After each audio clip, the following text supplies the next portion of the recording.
His body still knew the way. The familiar touch. The automatic closeness. The way his hands found me without thinking. But when it came to his thoughts, his fears, his inner world, the door was closed. He still touched me. He still wanted me near. But I was no longer the place he opened himself to. And that realization hurt more than rejection ever could. I'm a woman who learned the hard way that physical closeness doesn't always mean emotional connection. We were still together, still sharing a bed, still intimate. From the outside, nothing looked broken. But slowly, I realized something had shifted. His body still came back to what it knew. But emotionally, he had locked a door, and I wasn't on the other side of it anymore. I wasn't looking for proof. I wasn't accusing him of cheating. I wasn't trying to start a fight. I was trying to understand how someone could still touch you while keeping themselves completely closed to you. This is the story of that quiet contradiction, and the moment I had to decide what it meant for me. Do you think physical intimacy without emotional openness is already a form of betrayal? Share your thoughts in the comments, subscribe, and share this story with someone who might relate. At first, I couldn't explain what felt wrong, because on the surface, nothing had ended. He still came home, still kissed me, still reached for me in bed like his body remembered the routine, and for a while, I let that confuse me. I told myself that closeness meant connection, that touch meant presence, that if he was still there physically, we must still be okay. But something subtle had changed. When we were together, his body reacted automatically. His hands moved with familiarity. His breathing followed the rhythm we had built over time. Yet when I tried to talk, when I slowed things down, when I asked questions that required honesty instead of habit, he pulled away. Not sharply, not defensively, quietly. I noticed it in the pauses, the way he answered without elaborating, the way he changed the subject when conversations went deeper than daily life, the way his eyes stayed calm, distant, almost guarded. It felt like standing in front of a door that used to be open. I could still touch it, still lean against it, but it wouldn't open anymore. I started replaying moments in my head. When had he stopped sharing his worries? When had he stopped talking about what scared him? When had I become the person he relaxed with, but not the person he confided in? I didn't accuse him. I didn't ask directly. I was afraid of the answer, because part of me already knew it. There were nights when his body was close, warm, familiar, and yet I felt more alone than when I slept by myself. That loneliness was different, sharper, more confusing, because rejection is easier to process than access without entry. I began to understand something uncomfortable. His body still chose me out of habit, but emotionally, he had chosen silence, and silence can feel heavier than distance. I lay there next to him one night, staring at the ceiling, thinking, how long can someone touch you while keeping their inner world locked away before it stops feeling like intimacy at all? That question stayed with me. It followed me into the next days, into every interaction, into every moment where his body said yes and his emotions said nothing. Do you think emotional withdrawal is more painful when physical intimacy still exists, or does that make it harder to walk away? After I noticed the distance, I started noticing myself, not in a dramatic way, in small, quiet adjustments. I paid attention to when I spoke, how much I shared, how quickly I stopped once I felt the door wasn't opening. I didn't want to push. I didn't want to seem needy. I didn't want to be the reason he closed himself off even more. So I softened. When something bothered me, I measured my words. I chose what felt safe instead of what felt true. I told myself I could bring the rest up later. Later never came. I noticed how physical closeness had become easier than conversation. Touch required no explanations, no vulnerability, no risk. He could reach for me without having to let me in. And that realization sat heavy in my chest. There were moments when I wanted to ask him directly, what changed? But I stopped myself, because I wasn't sure I was ready to hear the answer, and because I was afraid that asking would confirm what I already felt. Instead, I watched patterns form. He relaxed when things stayed light. He stayed present when nothing emotional was required of him. But the moment I slowed the conversation down, the moment I asked how he was really doing, his energy shifted. Not cold, just closed. I began to feel like intimacy had rules I didn't know anymore. Rules that allowed my body but restricted my voice. That imbalance made me feel exposed. I was available in one way, but slowly excluded in another. And the hardest part was this. He didn't seem to notice, or maybe he did, and chose not to address it. I started questioning my own needs. Was I asking for too much? Was emotional openness optional after a certain point? Was this just what long-term relationships turned into? But deep down, I knew the difference between comfort and avoidance. Comfort feels shared. Avoidance feels one-sided. And this felt one-sided. I was still being touched, still being wanted. But I was no longer being known. And being wanted without being known started to feel emptier than being alone. Do you think emotional distance hurts more when it's paired with physical closeness? Or does it make the truth harder to accept? At some point, I stopped believing the door had closed by accident. Doors don't lock themselves. They close when someone decides they don't want to be entered anymore. That thought didn't arrive suddenly. It settled in slowly, like a truth that waits until you're ready. I started noticing how careful he was with his words. Not vague, controlled. He answered questions without giving anything extra. He shared facts, not feelings. Updates, not reflections. It felt practiced. As if he had already learned how to keep that door shut without causing a scene. There were moments when I almost caught him opening up. A pause before a sentence. A breath that suggested something deeper was there. But then, he stopped. He redirected. He minimized. He wrapped things up neatly, and I was left standing there, holding unfinished conversations. I began to feel like emotional closeness had become something he rationed, something he managed carefully. Not because he didn't have emotions, but because he didn't want to place them in my hands anymore. That realization hurt in a very specific way, because it wasn't rejection of my body.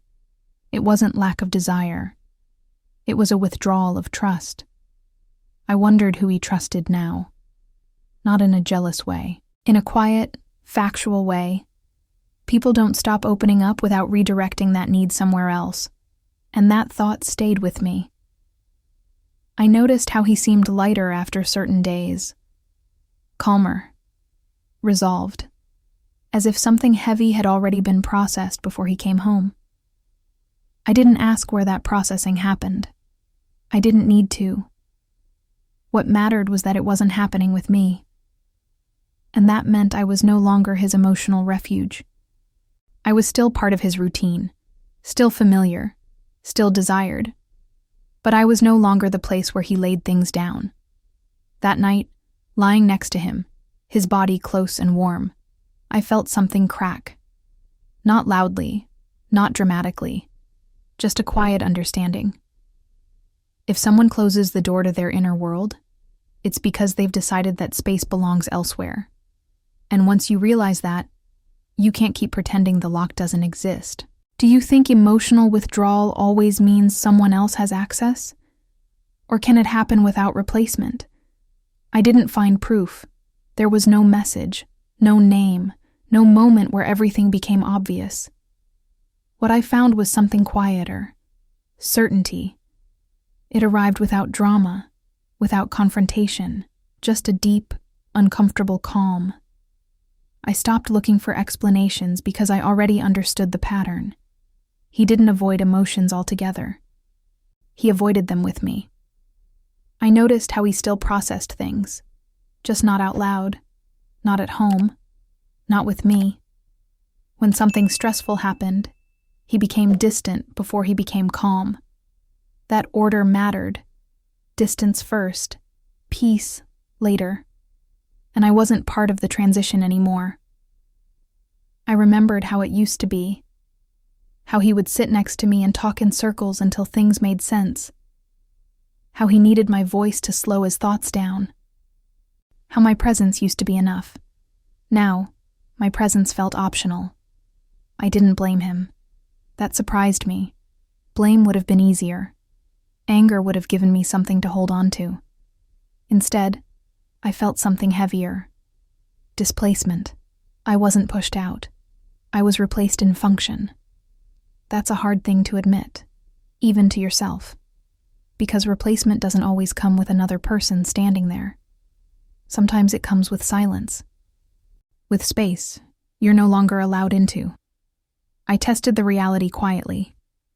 I asked him how he was really doing.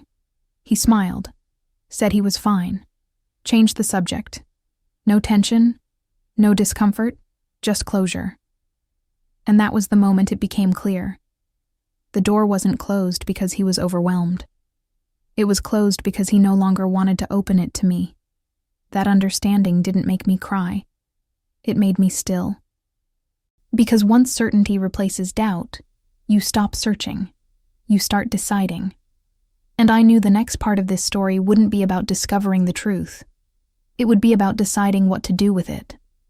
If you feel emotionally shut out without proof, do you trust your certainty or keep waiting for evidence? That's when staying started to cost me more than leaving ever had. Not all at once, not dramatically. In small, quiet ways that added up.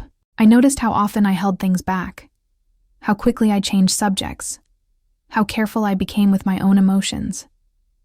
I wasn't protecting the relationship anymore. I was protecting myself from feeling rejected inside it. That distinction hurt. I realized I had started censoring my inner world, choosing silence over honesty, ease over connection. And the worst part was how normal it began to feel. I stopped expecting him to ask deeper questions, stopped waiting for him to notice when I was quiet, stopped hoping he would reach for me emotionally the way he used to. Hope faded before love did. That's a strange place to be. There were moments of physical closeness that should have felt comforting. His body still responded, still moved with familiarity. But emotionally, I felt alone inside those moments. Touch without openness started to feel hollow. I began asking myself questions I had avoided. How long can you stay somewhere you're only half allowed into? How long can intimacy survive without honesty? How much of yourself can you give before there's nothing left to protect? I noticed how calm he was. Not peaceful. Settled. Like someone whose emotional needs were already being met. And that realization cut deeper than suspicion ever could. Because it meant this wasn't temporary. It wasn't confusion. It was a new normal. I imagined the future if nothing changed. Me continuing to adapt, continuing to accept less, continuing to tell myself this was just how relationships evolve. And I knew something important then. If staying requires you to slowly disappear, it's not loyalty, it's self-erasure. That understanding didn't make the decision easy, but it made it unavoidable. Because once you see the cost clearly, you can't keep pretending it's affordable. At this point, would you stay for the comfort of familiarity, or start preparing yourself to let go? Detaching didn't feel like anger. It felt like clarity. I didn't wake up one morning ready to leave. I woke up less willing to chase something that wasn't reaching back. I stopped initiating emotional conversations, not to test him, not to punish him. I just stopped forcing the door. I noticed how much energy I had been spending trying to stay connected. How often I filled silence. How often I softened my feelings to keep things comfortable. When I stopped doing that, something became obvious. The space didn't close. It stayed open, wide, quiet. Days passed where we talked about schedules, errands, plans. We functioned well, too well. There was no urgency to reconnect, no sense of loss on his side. That absence of reaction hurt more than confrontation ever could, because it confirmed what I had been trying not to admit. I wasn't being held at arm's length. I was being lived around. I watched myself change. I stopped checking my phone for messages that wouldn't come, stopped rehearsing conversations in my head, stopped hoping that tonight would be different. And with that, something unexpected happened. I felt lighter, not happy, but less tense. The constant ache of waiting began to fade. That scared me, because relief shouldn't come from emotional distance. One evening, he asked if everything was okay. His tone was neutral, curious, but not concerned. I told him the truth. "I'm just tired." He nodded, accepted it, didn't ask why. That moment stayed with me, because when someone doesn't ask why you're tired, it usually means they're not prepared to hear the answer. I realized then that detaching wasn't something I was choosing. It was something that had already started happening on its own. Not because I stopped loving him, but because I stopped being met. And when connection becomes one-sided, detachment isn't cold, it's protective. Do you think emotional detachment is a warning sign, or already the beginning of the end? The idea of leaving didn't arrive as a plan. It arrived as a question I couldn't silence anymore. What am I staying for? Not the future we talked about. Not the comfort of routine. Not even love, the way I used to understand it. I realized I was staying because leaving felt disruptive, messy, uncertain. Staying was easier. Staying meant I didn't have to explain anything, didn't have to hurt anyone, didn't have to face the fear of starting over. But ease isn't the same as safety. I started imagining what my life would look like if nothing changed. Me continuing to accept touch without openness. Continuing to share a bed with someone who no longer shared his inner world. Continuing to tell myself this was enough. That image felt heavy, not tragic, just empty. I paid attention to how I felt when I thought about leaving. There was fear. Of course there was. But there was also something else. Relief. A quiet sense that I wouldn't have to keep knocking on a door that stayed closed. That scared me more than fear did, because relief doesn't come from nowhere. It comes from recognizing what's been draining you. I noticed how I had stopped fantasizing about fixing us, stopped replaying conversations in my head, stopped hoping for a moment that would change everything. Hope had softened into acceptance, and acceptance has a weight of its own. One night, lying awake beside him, his body familiar, his breathing steady, I felt a strange calm. Not closeness, not warmth, finality. I wasn't angry. I wasn't resentful. I was preparing myself emotionally for a truth I hadn't said out loud yet. That staying would require me to keep ignoring myself, and leaving would require courage, but not self-betrayal. I didn't know when I would act on that understanding, but I knew something important had shifted. Leaving wasn't an idea anymore. It was an option I was finally allowing myself to consider. Do you think relief is a sign you're ready to leave, or just a temporary escape from discomfort? Separating my future from his didn't happen with a decision. It happened with small shifts in the way I thought. I stopped saying we when I imagined what came next. I started saying I, even if only in my head. It felt disloyal at first, like I was planning an exit before announcing it. But I wasn't planning anything. I was preparing myself emotionally. I noticed how often I used to picture him in my future automatically. Trips, holidays, everyday moments. Now, those images felt blurry, Not painful, just distant. I began asking myself quiet questions. Would I miss him? Or would I miss the comfort of familiarity? Would I be lonely? Or finally alone in a way that felt honest? I realized I had already been grieving something. Not the relationship as it was, but the relationship as I thought it would be. That grief had been happening quietly, while we were still together.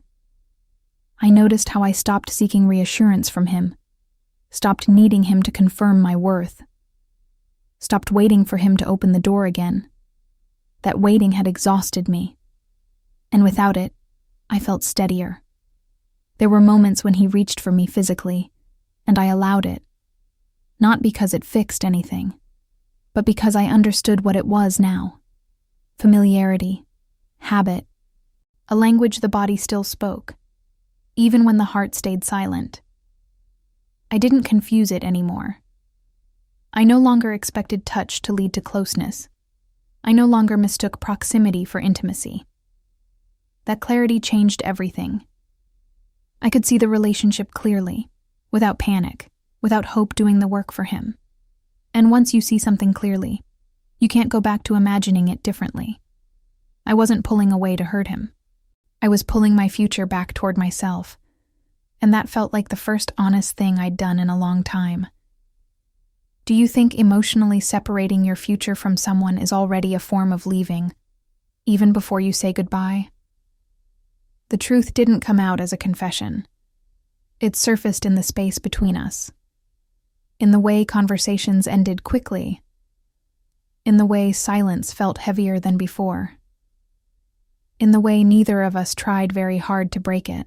I noticed how careful I had become with my reactions, not because I wanted to keep the peace, but because I no longer wanted to reveal how much it hurt. That was new. I used to want him to see my pain, to understand it, to meet me there. Now, I kept it to myself, not out of pride, out of self-protection. There was a moment, small and ordinary, that made everything clear. We were sitting together, close enough to touch. He reached for me instinctively, the way he always had. And for a second, I froze. Not because I didn't want him, but because I finally understood what that touch meant now. It wasn't an invitation. It wasn't connection. It was familiarity. My body responded out of habit, but my heart stayed quiet.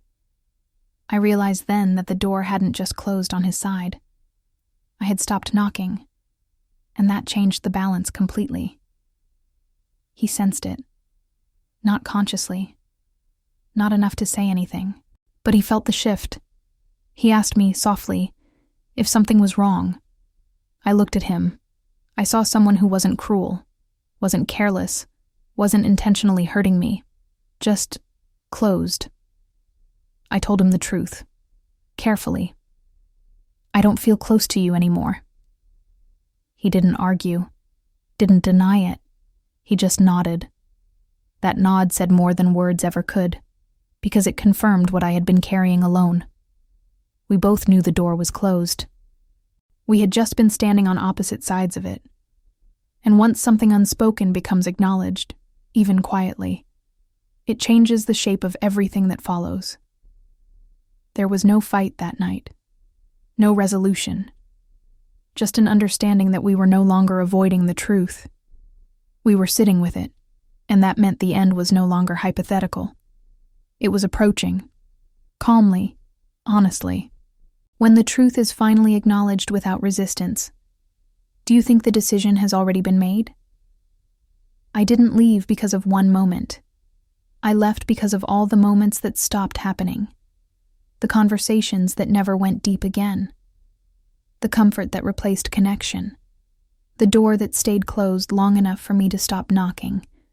When I finally said it out loud, it wasn't dramatic. I don't feel emotionally close to you anymore. He didn't argue. He didn't defend himself. He said he didn't realize how far he had pulled away. And I believed him. But awareness didn't change the truth.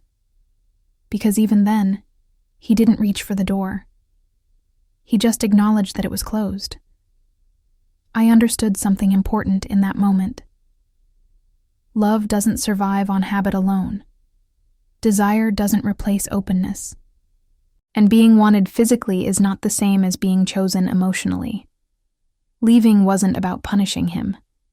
It wasn't about proving a point. It was about refusing to stay where I was no longer invited inside. I didn't hate him. I didn't resent him. I simply accepted that I couldn't keep giving access to my body while being denied access to his inner world. That imbalance was costing me myself. So I chose the quiet ending. The honest one. The kind where you don't storm out, you step away. And as painful as it was, I felt something I hadn't felt in a long time. Peace. Not because I won, not because I was right, but because I stopped betraying my own needs. Sometimes the door closes long before anyone says goodbye, and sometimes the bravest thing you can do is stop standing outside it. Do you think I made the right choice in the end? If you enjoy real, emotionally intense Reddit-style stories told from a female perspective, subscribe to the channel for more.